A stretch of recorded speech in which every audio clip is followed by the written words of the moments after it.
시청자 여러분 안녕하십니까? 김필재입니다. 사진에 보시는 것처럼 중국 대륙이 없으니까 아주 조용한 것 같습니다. 중국은 내부적으로 경제 침체, 실업자 증가, 사회 불안 확대 등에 직면해 있고 외부적으로는 무역 분쟁과 첨단 기술 그리고 군사 등의 분야에서 미국을 비롯한 서구 나라들과 갈등이 계속될 것으로 보입니다. 러스트벨트란 미국 제조업 경기가 전성기일 때 호황을 구가했지만 사형화의 길로 들어서면서 이제는 불황을 맞고 일자리가 줄어들어 녹이 슬게 된 지대를 말합니다. 러스트벨트에는 미국 자동차 산업의 메카 디트로이트와 철강 산업 중심지인 피츠버그가 있습니다. 이외에도 필라델피아, 볼티모어, 멤피스, 오하이오 등 석탄 방직 산업이 발달한 미국 북부와 중서부 지역이 속합니다. 이들 지역은 1870년대부터 100년간 제조업 호황기를 누렸지만 높은 인건비와 노조의 강세 등이 맞물리면서 1970년대부터 침체기로 접어들었습니다. 이후 해외 신흥국가 개발도상국이 저렴한 인건비를 무기로 세계의 공장을 자처하고 나선 데다 미국에서 기술산업 및 금융업 등으로 핵심 산업 구조가 개편되면서 여전히 녹슬어 있는 상태입니다. 그런데 이런 러스트벨트가 중국에도 존재합니다. 중국의 러스트벨트로 불리는 중국의 동북지역이 성장률 저하, 인구 감소, 천연자원 고갈, 환경오염 등 각종 문제에 시달리면서 중앙정부의 골칫거리로 떠오르고 있다고 최근 홍콩 사우스차이나 모닝포스트가 보도했습니다. 헤이룽장, 지린, 랴오닝 등 동북삼성은 중국에서 산업이 가장 먼저 발달한 지역으로 1980년대까지만 하더라도 중국 내에서 성장률의 선두를 달렸습니다. 하지만 철강, 조선, 기계, 광업 등 동북지역의 중후장대 산업이 공급 과잉과 수익성 악화에 시달리면서 이 지역의 성장 전망은 갈수록 암울해지고 있습니다. 지난 수년간 헤이룽장성의 국내 총생산 성장률은 2%에서 3.3% 사이에 머물러 중국에서 성장률이 가장 낮은 지역 중 하나로 전락했습니다.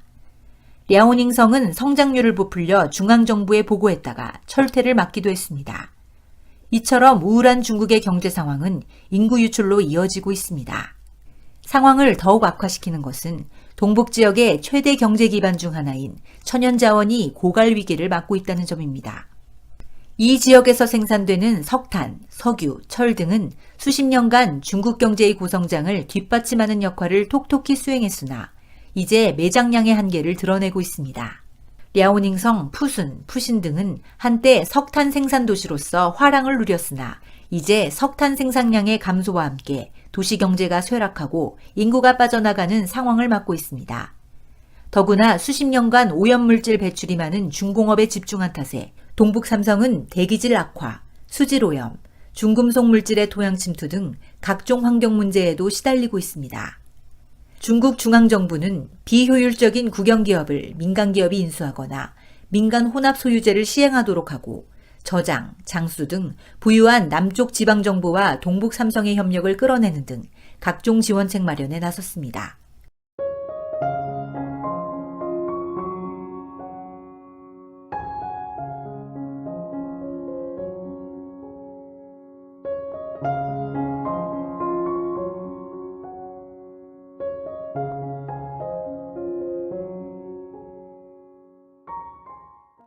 하지만 이 지역에 만연한 관료주의와 부패, 국영기업 간부들의 기득권 안주 등으로 인해 이러한 지원책이 성공할 수 있을지는 미지수입니다. 1949년 중국 공산당이 대륙의 정권을 빼앗아 중화민국 정부가 대만으로 옮겨갔습니다. 대만은 현재 아시아에서 현존하는 공화국 가운데 가장 오래된 공화국입니다. 한국에서는 하나의 중국 원칙에 의해 1992년 이전까지는 자유중국, 즉 대만만을 승인하고 수교했지만 1992년 이후부터는 중공과의 수교를 위해 대만과 단교하고 국가로도 인정하지 않고 있으며 다른 대부분의 나라에서도 비슷한 자세를 취하고 있습니다.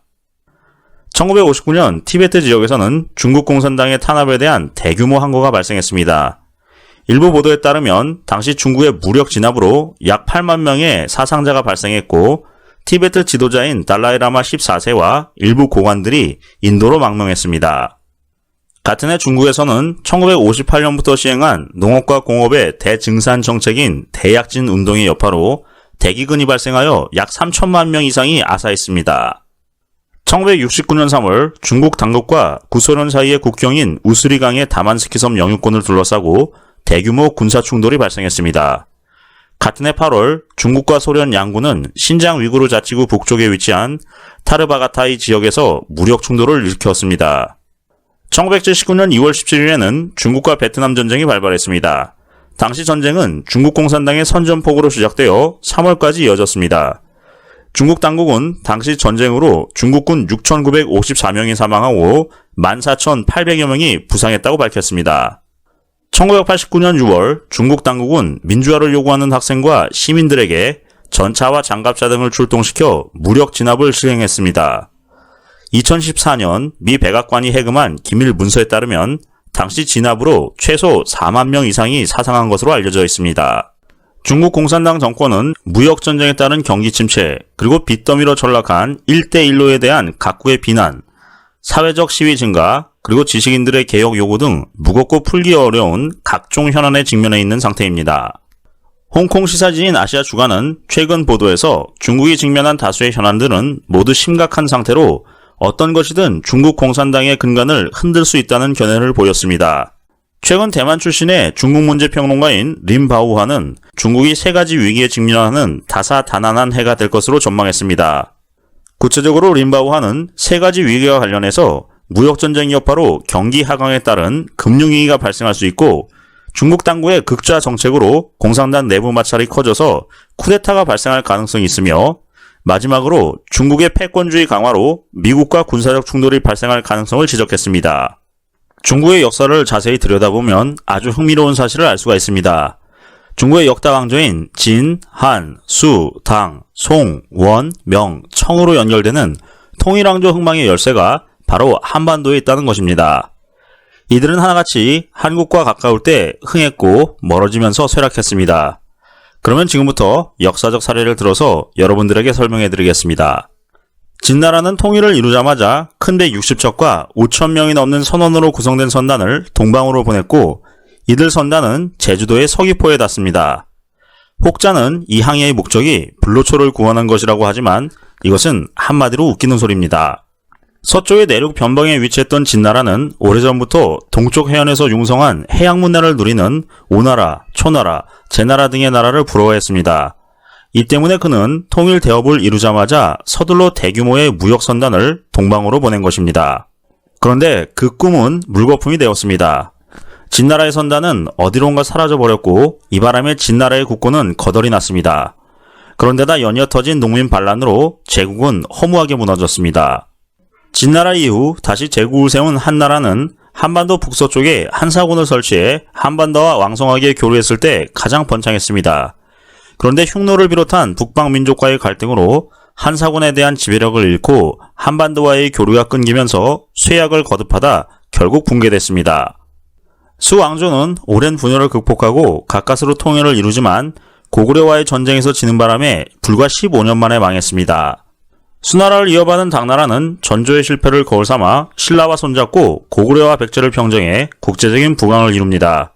그러나 동북지역에 권력 기반을 두었던 군벌 알록산의 반란 이후 한반도와의 교류가 끊기면서 나라가 기울었습니다.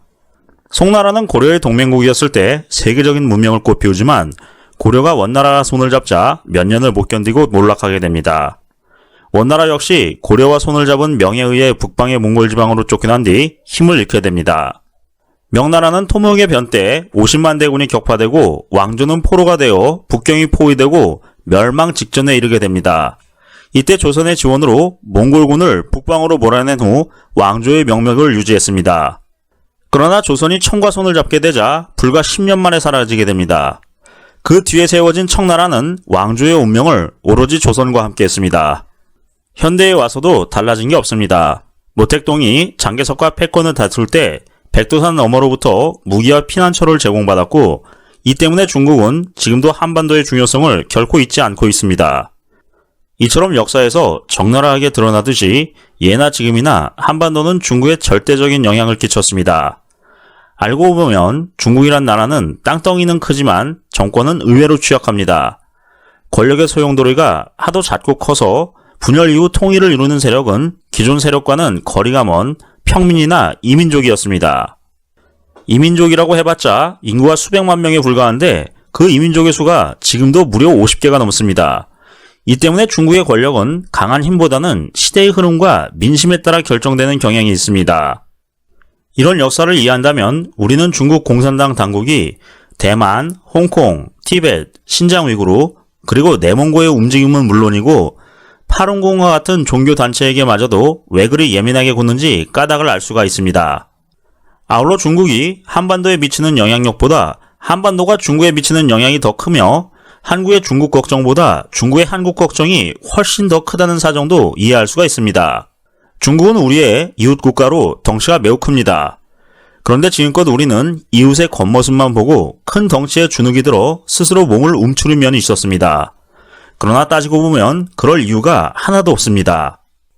사람이든 나라든 겉모습보다는 속을 봐야 합니다. 그러기 위해서는 우리 국민들이 하나가 되어 이 여정에 필요 없는 세력을 제거해야 할 것입니다. 제거해야 할 이들 세력이 어떤 세력인지에 대해서는 제가 직접 말하지 않아도 여러분들이 더 잘 아시리라 생각됩니다. 그럼 오늘 방송은 여기서 마치겠습니다. 감사합니다. 김필재였습니다.